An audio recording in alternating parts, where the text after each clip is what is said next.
Olá pessoal, meu nome é Concécio e essa é mais uma live do canal Deus Sem Igreja. Hoje eu quero falar sobre enfrentar ou aceitar. Um dos maiores dilemas da vida de um cristão é saber quando aceitar as situações que aparecem na nossa vida e quando enfrentar e desafiar essas situações. Em várias ocasiões, Jesus ensinou a aceitar ofensas, humilhações e até mesmo a abrir mão das nossas vontades e desejos em favor de outras pessoas e do reino de Deus. Mas para muitos cristãos é difícil separar o Antigo Testamento e a lei de Moisés do Novo Testamento e a graça dada por Jesus Cristo. Por isso, Jesus tomou tempo para explicar essa questão lá em Mateus 5, 38 a 46. Vocês ouviram o que foi dito na lei, olho por olho e dente por dente. Mas eu lhes digo, não resistam ao homem mau. Se alguém te bater numa face, oferece também a outra. Se alguém quiser tirar a sua túnica, deixe que leve também a capa. Se alguém te obrigar a caminhar 1 quilômetro, vai com ele 2. Dê a quem te pedir e não te desvies daquele que te pede emprestado. Você ouviu o que foi dito, amarás o teu próximo e odiarás o teu inimigo. Mas eu lhes digo, amem os seus inimigos e orem pelos que te perseguem, para que sejam filhos do seu Pai que está nos céus. Pois ele faz que o sol se levante sobre bons e maus, e envia chuva sobre justos e injustos. Se amarem só quem os ama, qual será a sua recompensa? Não fazem assim todas as outras pessoas? Mas o cristão, quando lê a Bíblia ou ouve as histórias do Antigo Testamento, fica um pouco confuso, pois para ele faz muito mais sentido se vingar aqui na terra e acertar as contas do que abrir mão, como fez o profeta Elias, quando o rei Acasias enviou soldados para buscarem o profeta, lá em 2 de Reis 1, versículo 9. Então o rei enviou um capitão de 50 homens com os seus 50. Este subiu a ter com Elias, que estava sentado no cume do monte, e lhe disse, homem de Deus, o rei diz, desce. Mas Elias respondeu ao capitão de 50, se eu sou homem de Deus, desça fogo do céu e consuma você e os seus 50 soldados. Então desceu fogo do céu e consumiu ele e os seus 50 homens. Isso aconteceu 3 vezes. Nas 2 primeiras, os capitães chegaram ordenando ao profeta que descesse do morro e os acompanhasse. Mas ele e os seus homens foram consumidos pelo fogo que desceu do céu. Na 3ª vez, o capitão dos 50 se ajoelhou humildemente e pediu para o profeta o acompanhar. Aí o anjo de Deus disse a Elias que dessa vez ele podia ir. E os discípulos de Jesus que conheciam essa história também pensavam que tinham que agir assim. Está lá em Lucas 9, dos 52 ao 56. Indo para Jerusalém, Jesus mandou mensageiros à sua frente, que entraram numa aldeia de samaritanos, para prepararem uma pousada para ele, mas não foram bem recebidos.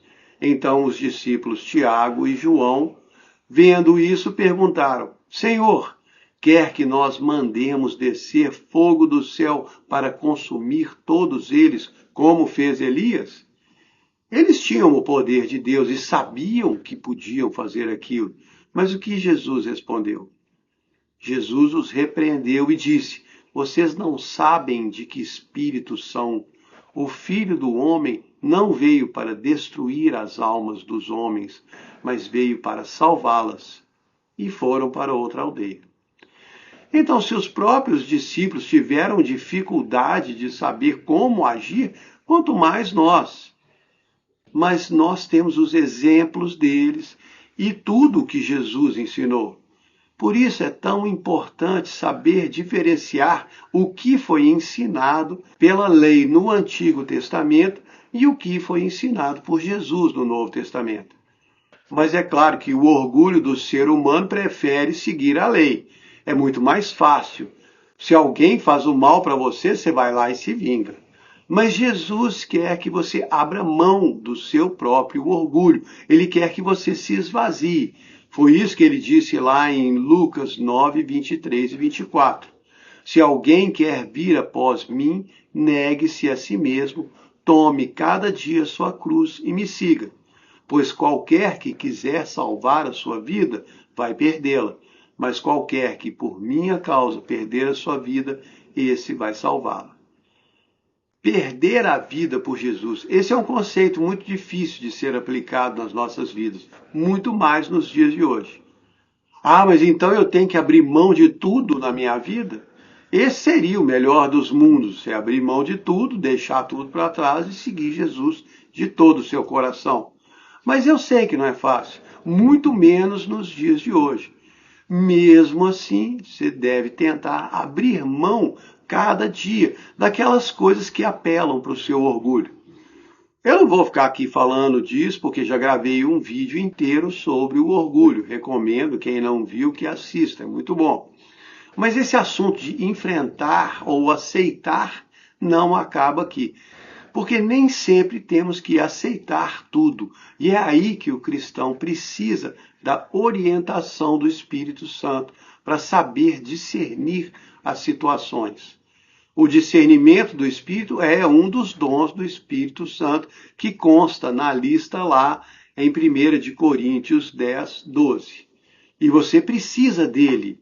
O apóstolo João nos avisou lá na sua primeira carta, em 1 João 4, 1.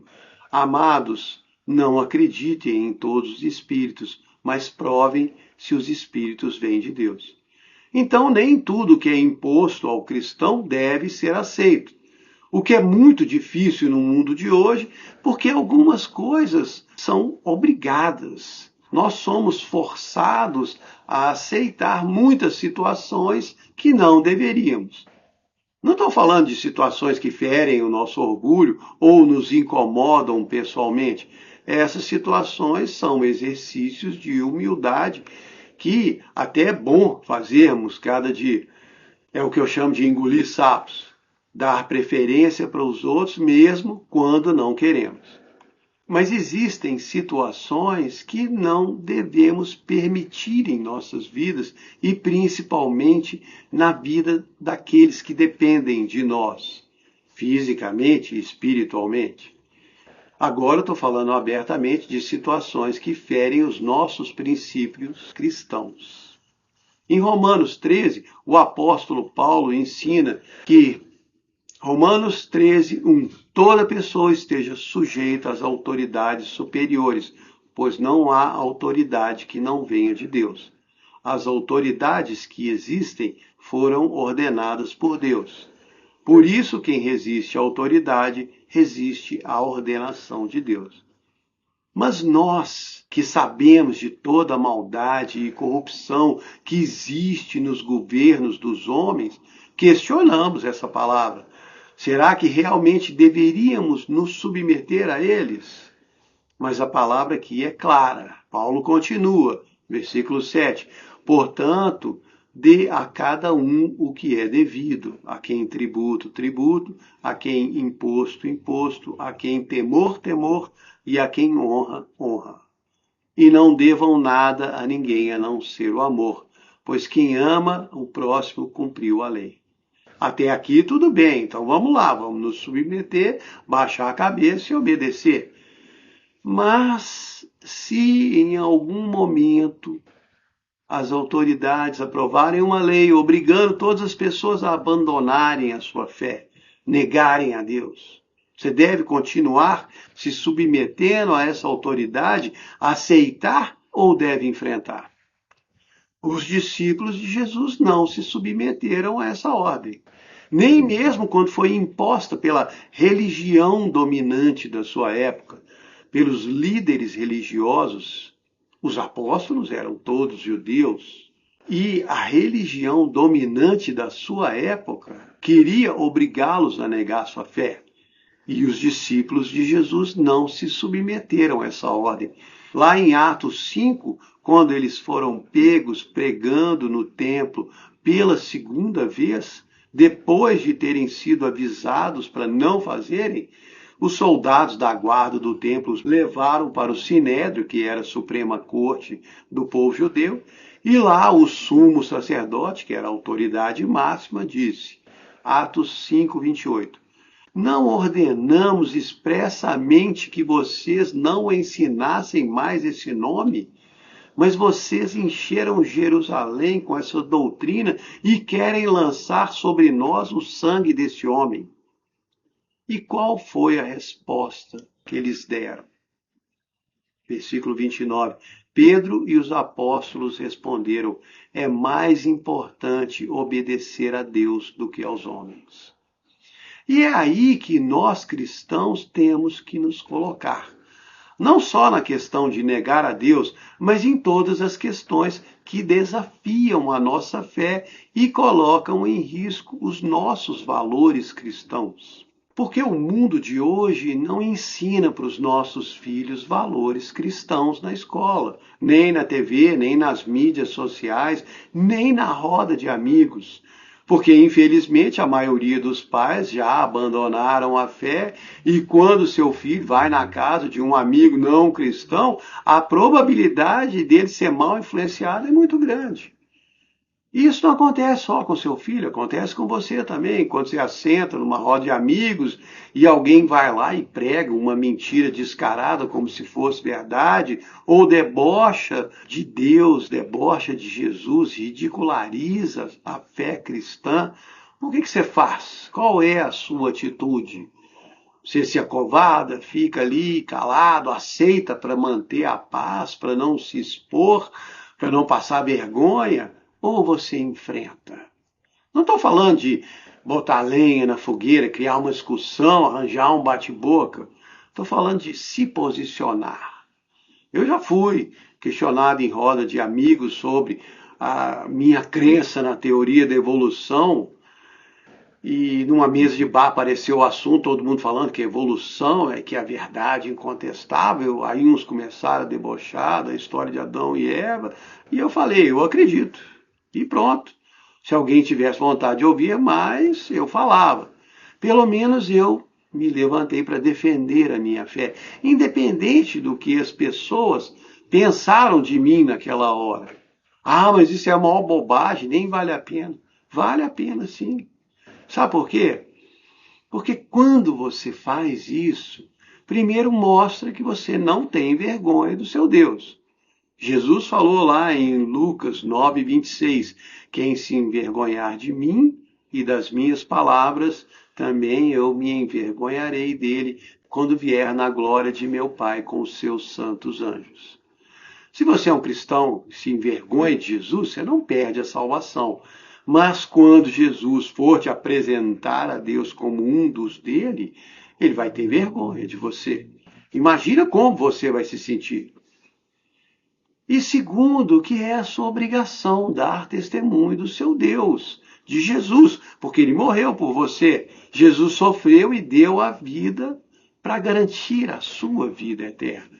E ali no meio daquelas pessoas que estão debochando de Deus, pode ter alguém que ama muito Deus e que precisa ser encorajado por uma pessoa com uma fé um pouco mais forte. E a sua atitude vai fortalecer a fé dessa pessoa. Ela vai ver como deve agir um verdadeiro cristão. Porque tudo que existe nesse mundo passa. Até as gargalhadas, os deboches.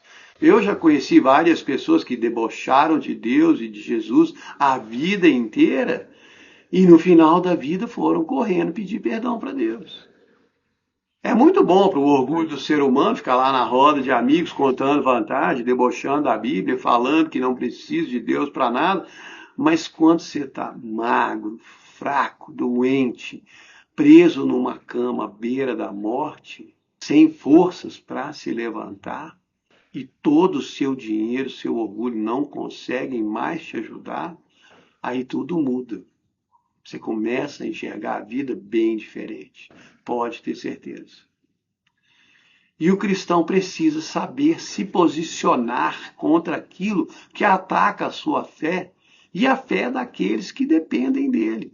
Seja filho, esposa, marido, amigos, parentes. Todas aquelas pessoas que olham para você como um cristão e ficam esperando para ver como você vai reagir nessas situações. Muitas vezes é difícil saber como agir e por isso precisamos pedir a ajuda do Espírito Santo. Ah, mas eu não tenho esse dom, eu nem sei como fazer. Jesus disse lá em Lucas 11:13, se vocês, sendo maus, sabem dar boas coisas aos seus filhos, quanto mais o Pai Celestial dará o Espírito Santo àqueles que pedirem. É só pedir. Deus vai te dar. Principalmente porque Ele sabe para o que você vai usar. E você também pode pedir para Ele o dom da ousadia, da coragem para defender a sua fé e não vacilar quando for questionado. Porque o mundo não está melhorando e vai piorar muito. Mas aqueles que conhecem a Deus e decidem segui-lo mais de perto, esses vão ser mais fortalecidos. Enquanto o mal vai se fortalecendo, Deus vai dar mais poder para aqueles que são dele. Por isso é tão importante você não se envergonhar do seu Deus, de Jesus e nem do que você acredita. Mas lembre de uma coisa muito importante: não perca tempo discutindo com outros cristãos as diferenças de doutrinas das suas igrejas. O tempo está curto e o seu chamado é para buscar os perdidos. Deixe os achados para lá. Você precisa ensinar Jesus para quem não conhece. E quando for confrontado, fique firme, defenda a sua fé e não abra mão do seu Deus. Saiba o que aceitar e o que enfrentar. Na dúvida, peça ajuda a Deus. Peça o Espírito Santo para te guiar e procure sempre pesar os frutos daquilo que está sendo colocado diante de você e dos seus. Tudo tem um objetivo e tudo gera um fruto. Como disse Jesus em Mateus 7,16, pelos seus frutos os conhecereis. Examine o que é servido na sua mesa e não aceite o que não vem de Deus, nem deixe ser servido para os da sua casa. Espero que vocês tenham gostado. Muito obrigado.